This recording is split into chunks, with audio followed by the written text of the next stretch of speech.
Okay, everybody, welcome back to another exciting, I hope, video at Papa's Model Car Room. And what I'm going to do here is two type of things at once. Zippy over there at the garage has a challenge for our build process. What we do, how we start, how we follow the instructions. So I thought I would do that at the same time. Have a box opening video of this. And yeah, I already have two projects going, but I'm going to start this one because it's kind of going to go with one of them. So I figured we'd unbox this, take a look at it, and I'll tell you how I do my instruction following, which is probably like everybody else, I would imagine. So first of all, thanks very much to everybody for your comments and your support over my video last night. I really appreciate you guys listening to me vent a little bit. I feel better after reading all your comments and seeing all the support I have. Means a lot. So thank you very much. So now let's get back to the fun part, and that is building models. In this case, I bought this a long time ago.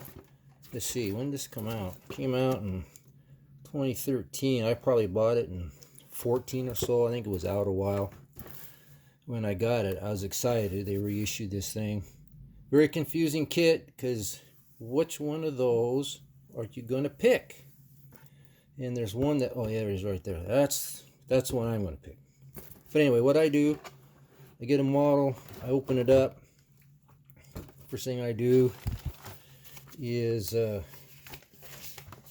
take a quick look in here, make sure everything looks decent. I think I already took the decals out of this, but yeah, because I put them in a sleeve so they stay nice and safe. But I look at all the parts, excuse me, and go ooh and ah, and this is going to be fun. But the first thing I always do after I open it is check the body. This is not that big of a deal body, it's just a small thing, and you have panels for the dragster frame. But I always look at the body and make sure it's not tweaked or anything. And then I kind of look at everything. Then the first thing I do is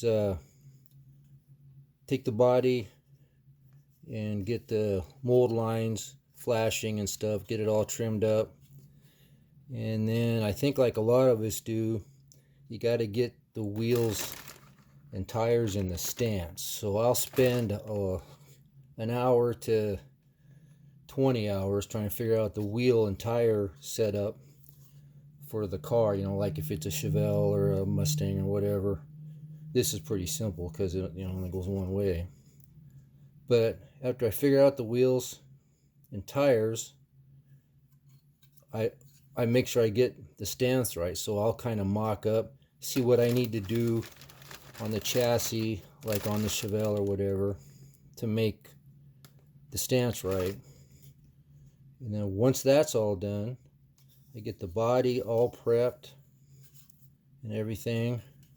And then I always paint my body first so it can dry while I'm building the rest of the model.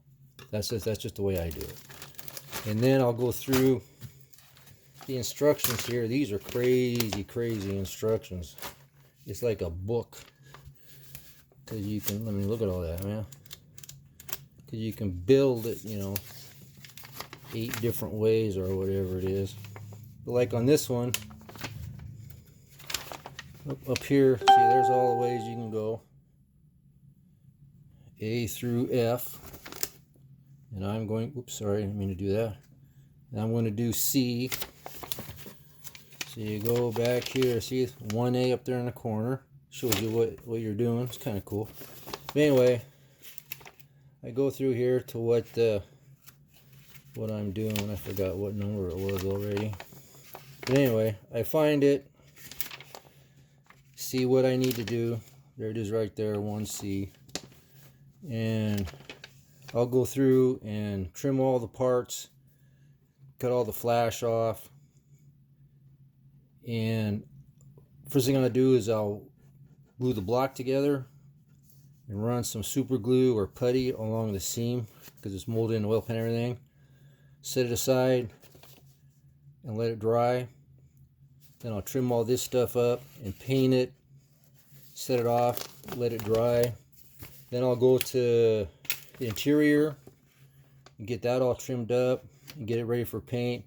I'll do the chassis, get that all trimmed up and ready for paint, and pretty much clean all the parts I can, you know, with the flash and mold lines and stuff.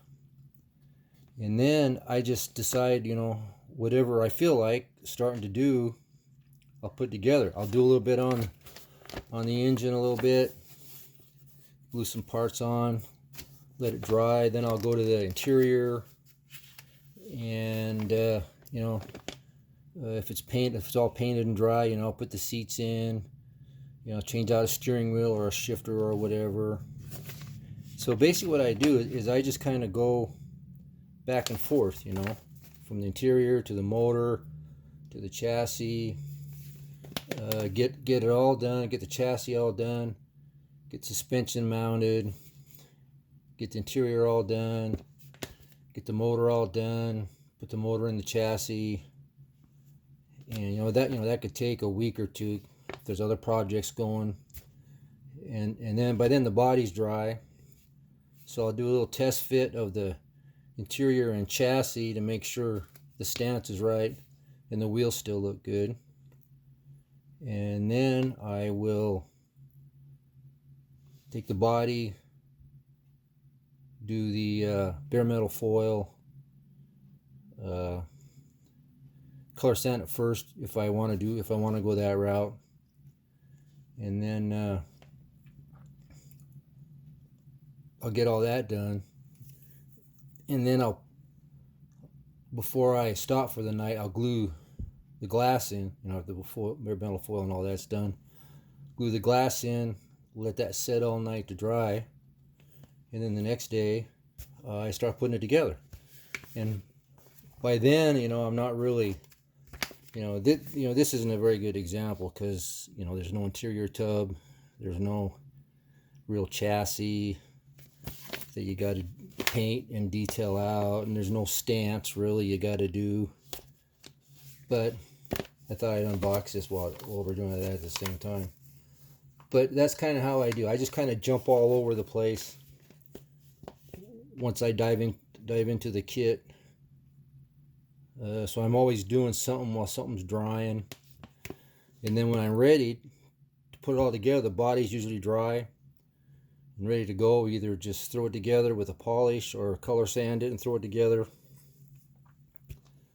So, and you know, if you run into a problem, you know, like, you know, how exactly does that or this go, you know, then you look at the instructions, you know, like if I'm over here working on the motor and then I switch to this, you know, then I check real quick. So anyway, if that sounds confusing, which it probably did sound confusing, but it makes sense in my head, I guess. So that's basically how I do. I don't really go, you know, start at the beginning and go, you know, 1A, 2A, 4A, 5A. You know, A is for the what rail you're doing. But I don't really do that. You know, I could, while the motor's drying, you know, I could be doing this, or putting the rear end together, or you know, waiting for this to dry so I could finish more on the motor. So you know, I just kind of jump all over the place. That's how I do it. When I run into something I need to reference and make sure of, you know, then check out the instructions. But yeah, you know, for the past 50 years, I've never really went step by step on instructions. So anyway, that's how I do it. Hopefully that kind of makes sense to you guys. But anyway, this thing here is going to be fun. Right? I mean, you got so many options. I just want to use it all up, you know, but depending on how you build it, you can't.